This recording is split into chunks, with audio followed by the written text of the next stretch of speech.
I'm just sitting here. I got time. It's clear to see from up here.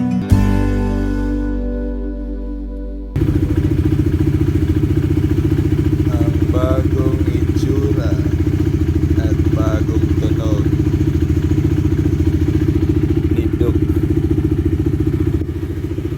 Ito lang nadagdag ko, hindi ko napakita mga boards yan eh. Ito, nadagdag ko yan, tsaka ito handguard, tsaka crash guard or engine bars or crash bars. Yan yung nadagdag ko. Hindi ko lang napakita kung paano ko na-install. Medyo mahirap din i-install. Lalo na yung ito. Kasi hindi siya perfect sakop sa hindi siya perfect sa butas. Dapat unahin mo to eh. Ito, tas yun. Tas ito rin, nahirapan ako rin dito.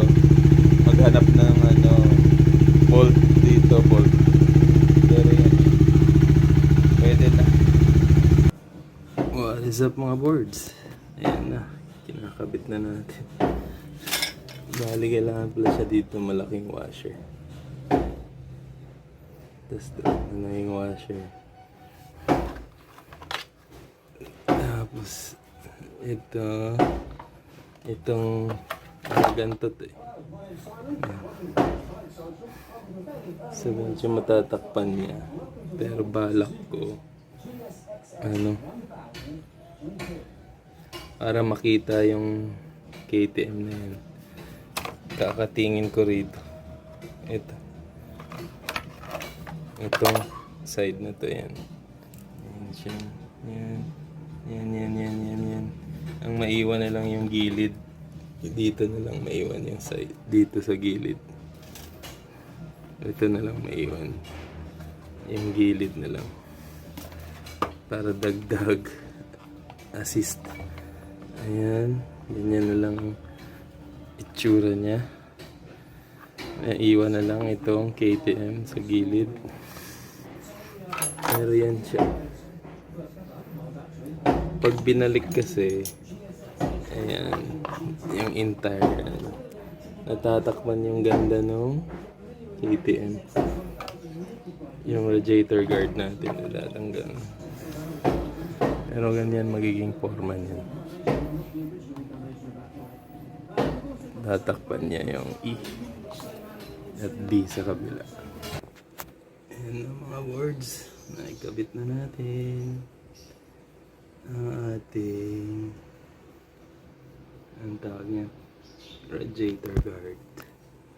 Naikabit na ang radiator guard mga boards. Ayan.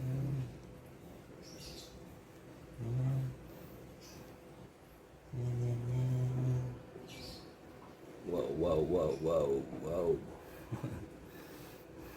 Ayan siya.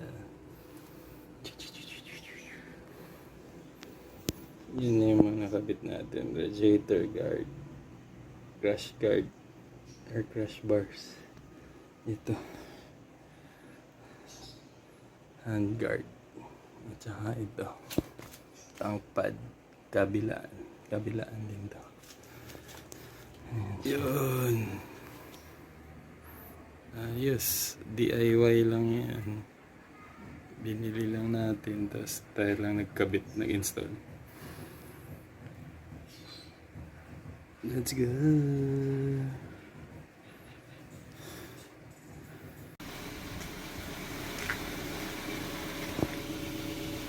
Ayan na siya mga boards. SC project natin na pipe. Sa sound check natin ito mamaya. Ano ba ito? DIY. Ako lang nagkabit pala nito. Hindi ito DIY na ginawa. Ako nagkabit. Ayan. Pinitpit ko pa ng kaunti. Ayos naman. Basta yung mga prices nito nabili ko to sa Shopee. Prices nito, popost ko yung Shopee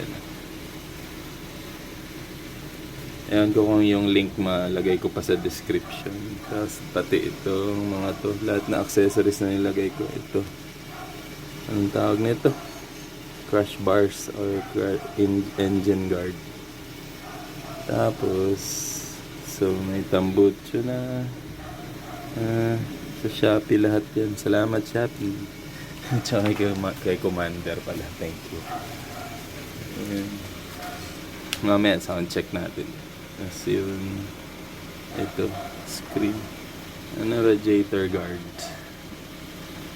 Tapos, ano pa ba?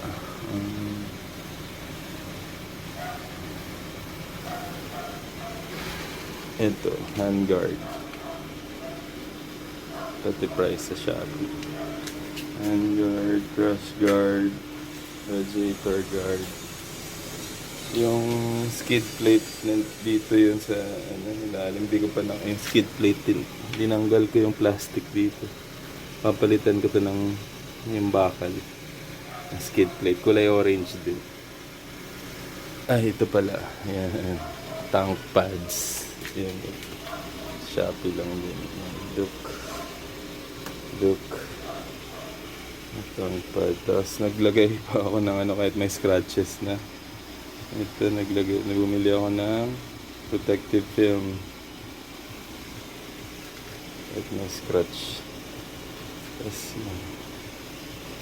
Nice. So sound check na natin mga boards. Let's go.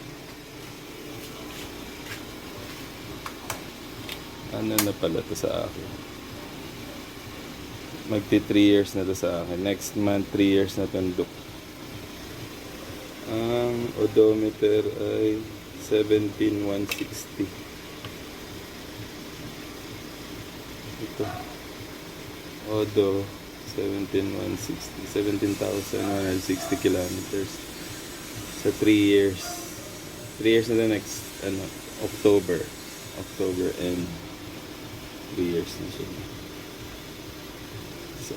So for registration for renewal pala.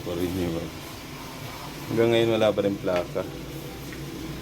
So sound check na natin. Ito, start dito.